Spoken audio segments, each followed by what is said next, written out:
Jina naitwa Baraka Elia na ni mkazi wa jiji la Mbeya na ni mdau mkubwa pia kwenye sekta ya utalii. Lakini kwenye siku za hivi karibuni kumekuwa na changamoto kama hizi ambazo zimekuwa zikijitokeza, hususan vurugu ambazo zimeibuka kwenye taifa letu, na nafikiri ni sehemu kubwa sana ambayo imeathiri kwa sisi wadau ama wapenzi ambao tunapenda sana shughuli za utalii, kwa sababu hauwezi tena kutoka na hauwezi kwenda sehemu yoyote ile kulingana na lockdown ambazo zimekuwa zinajitokeza, na ni athari kubwa sana kwa sisi ambao tumezoea kubadilisha mazingira.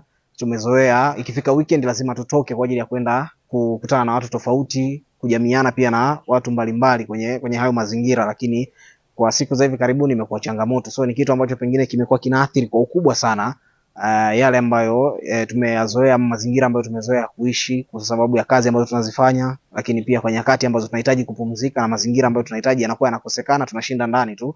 Ni jambo ambalo limekuwa lina changamoto kubwa sana. So natamani utulivu ungeendelea kuwepo, kwa sababu ni sehemu pia ambayo inatufanya sisi tuendeleze shughuli zetu kwa urahisi.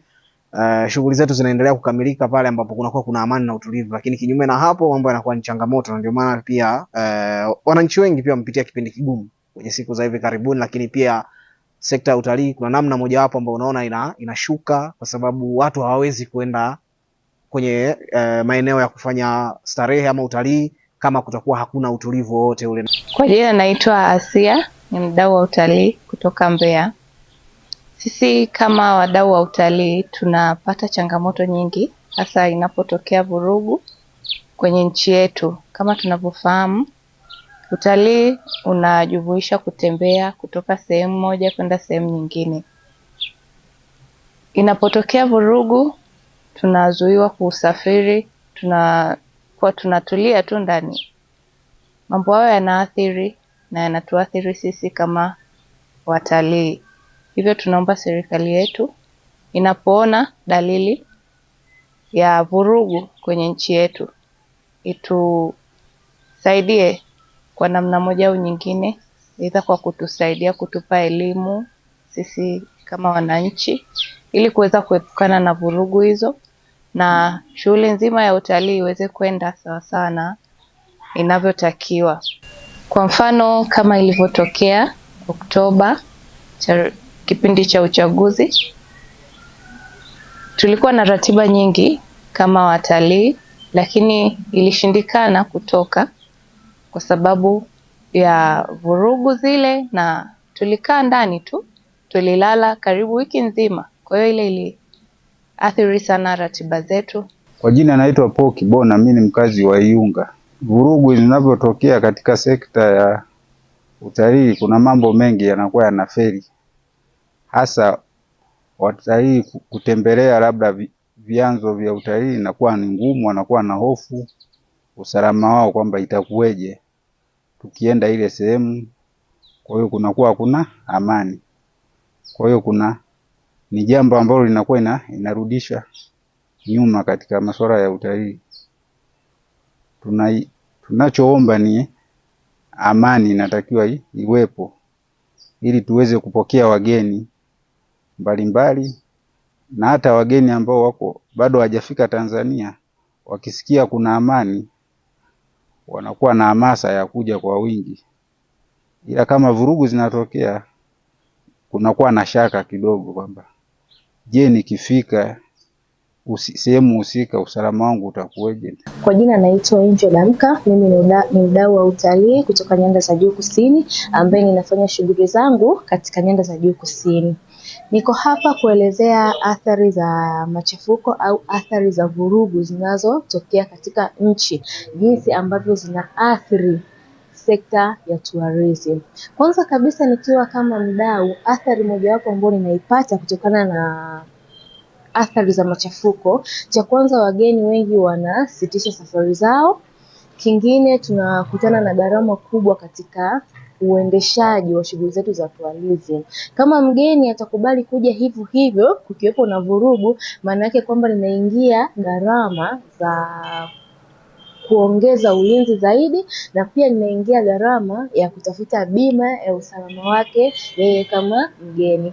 Pia tunakutana na changamoto katika upande wa usafiri, kwa sababu kukiwepo na vurugu ama kukiwepo na machafuko, sekta ya usafirishaji inasitisha huduma zake kutokana na swala zima la kiusalama. Pia katika swala zima la sisi kama wadau moja kwa moja wa utalii ambao tunaendesha shughuli za utalii, effect ambayo tunakutana nayo nyingine ni kuporomoka kwa uchumi au mapato kuwa machache. Tunapata mapato machache kutokana na kupungua au kukosekana kwa wateja. Kwa hiyo tunakuwa tunapoteza mapato, hatupati mapato. Na pia katika sekta zetu unakuta vivutio vinabidi vifungwe kwa sababu ya hali ya kiusalama inakuwa ni ya kutishia amani. Kwa majina naitwa Thomas Mpombo, ni mkazi wa Mbeya mjini.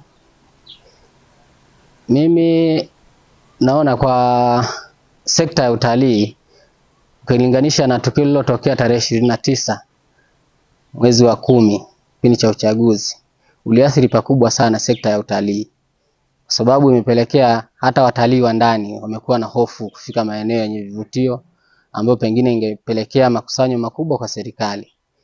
Na kwa watalii wa nje, kwa maana nchi zingine, wazungu na nchi zingine tofauti na wazawa, wamekuwa na hofu kwa sababu wanahofia usalama wao.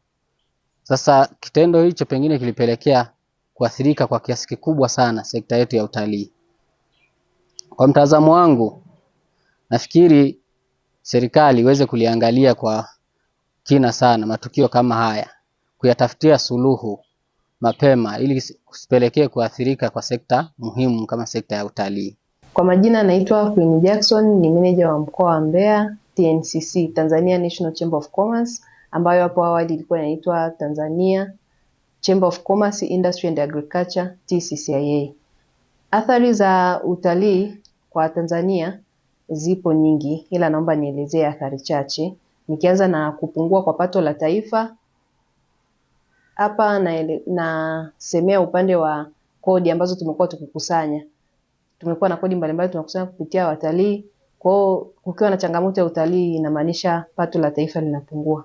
Pia athari nyingine, kuna ukosefu wa ajira kwa vijana ambao wamejikita zaidi kwenye kujiajiri, wamejikita zaidi kwenye shughuli za utalii. Pale utalii unapopungua, tunaona kuna baadhi ya vijana ambao wanakosa kazi. Pia kupungua kwa uhusiano mzuri kati ya Tanzania na mataifa mbalimbali. Tumeona kukiwa na changamoto yoyote ya utalii inaweza ikapelekea watalii kutoka nje kushindwa kuja kufanya utalii Tanzania. Pia idadi ndogo ya watalii. Tunaona kukiwa na changamoto yoyote, labda watalii wengi wa nje wanashindwa kuja kufanya utalii Tanzania.